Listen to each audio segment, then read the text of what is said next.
tutmayan evlat. Baba, değil hürmetin tutmayan evlat.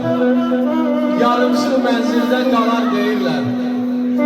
Dar olar başıma küllü kainat, düşmənlərə möhtac olar deyirlər.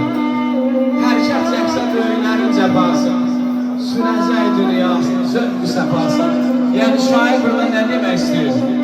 Deyir, hərəkət çəksə böyüklərin cəbası. Yəni bir evlat üçün valideynlərindən xeyir alıbsa, o evlat gün görəcək. Amma o ata-ana xeyir qıla bilməyibsə, o biraz onun işin axsayacaq.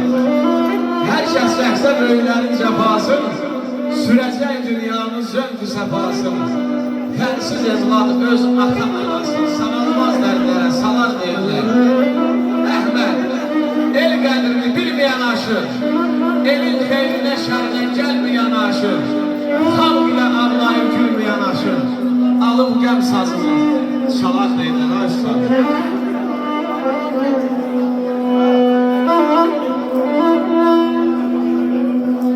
Çoxdandır kəsdir gəlməyir namə, ay boy səndin az qurban olum.